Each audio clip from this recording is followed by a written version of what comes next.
ശ്രീ മോഹൻ വർഗീസ്, ട്രംപിന്റെ പ്രഖ്യാപനത്തിൽ രണ്ട് കാര്യങ്ങൾ. ഒന്ന്, യുദ്ധം അവസാനിച്ചു. പക്ഷേ അതേ സമയത്ത് തന്നെ അമേരിക്കയുടെ മറ്റൊരു പ്രതികരണത്തെക്കുറിച്ചാണ് ചോദിച്ചത്. ഇതൊരു തുടക്കമാണല്ലോ എന്ന്. പക്ഷേ അദ്ദേഹം പറയുന്നത് തുടക്കം എന്ന് പറയുന്നത് ഭരണമാറ്റത്തിന്റെ തുടക്കം എന്ന രീതിയിലാണ്. പക്ഷേ എന്താണ് യഥാർത്ഥത്തിൽ പശ്ചിമേഷ്യയിൽ ഇപ്പോൾ സംഭവിക്കുന്നത്? ഇറാൻ ശക്തമായ പ്രതികരണം തന്നെയാണല്ലോ ഇതിനു ശേഷവും നടത്തുന്നത്. ഞങ്ങളാണ് തീരുമാനിക്കുക എന്ന്. വീണ്ടും ശ്രീ മഞ്ജുഷ്, വളരെ പ്രതീക്ഷ നിർഭരമായ വാക്കുകളാണ് ട്രംപിൻ്റെ ഭാഗത്തു നിന്നുണ്ടാകുന്നത്. അതാണ് പ്രഥമ ദൃഷ്ടിയ ഉണ്ടാകുന്ന ഒരു ഫീൽ. പക്ഷേ പറയുന്നത് ആര് എന്നുകൂടി ആലോചിക്കണം.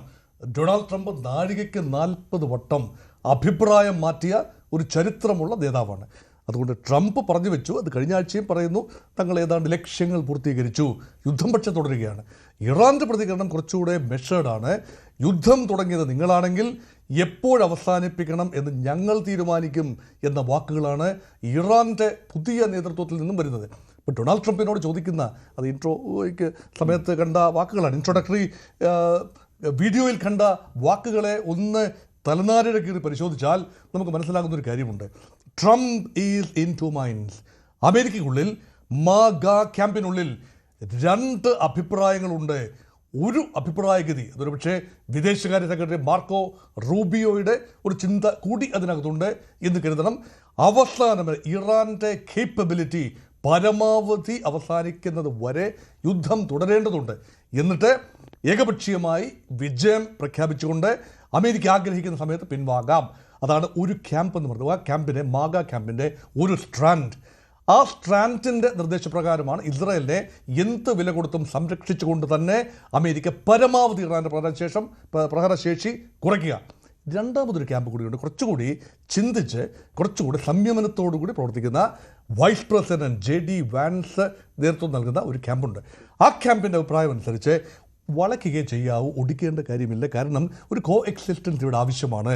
നമ്മുടെ പ്രഥമ ദൃഷ്ടിയ നമ്മുടെ ഉദ്ദേശ ലക്ഷ്യങ്ങൾ ഏതാണ്ട് പൂർണ്ണമായി നിർവഹിച്ച കഴിഞ്ഞ സ്ഥിതിക്ക് വലിയ ശബ്ദകോലാഹലങ്ങൾ ഇല്ലാതെ ആ ടോൺ ആൻഡ് ടെനർ ഓഫ് വാർ കുറച്ചുകൊണ്ട് വരികയും ഒരു ധാരണയിൽ അങ്ങ് പോവുക എന്ന ഒരു സ്ട്രാൻഡ് കൂടിയുണ്ട്.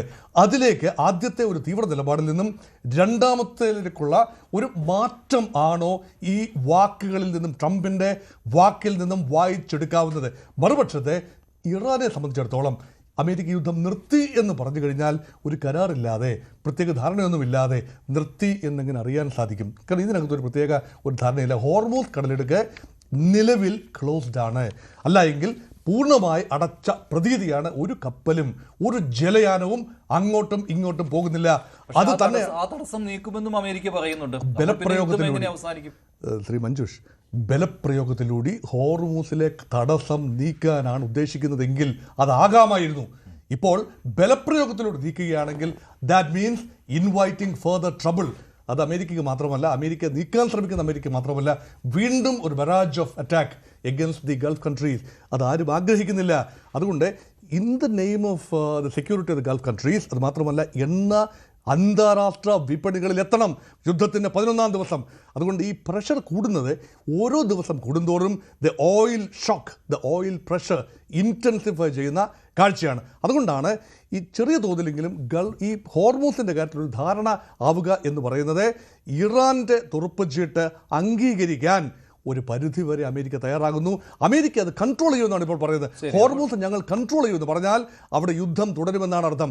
ഹോർമൂസിൻ്റെ ഇപ്പോഴത്തെ നിയന്ത്രണം എന്തു തന്നെ ആയിരുന്നാലും സുഗമമായി കപ്പലുകൾ പ്രവേശിക്കുന്നിടത്തോളം ഞങ്ങളുടെ ഉദ്ദേശം കഴിഞ്ഞു, ഞങ്ങളിതാ പിന്മാറാൻ പോകുന്നു എന്നതാണെങ്കിൽ ഭരണമാറ്റമൊക്കെ പിന്നീട് ഒരു സമയത്ത് ആലോചിക്കാം എന്ന്. കൂടുതൽ വാർത്തകൾക്ക് News 18 Keralam YouTube channel subscribe ചെയ്യുക.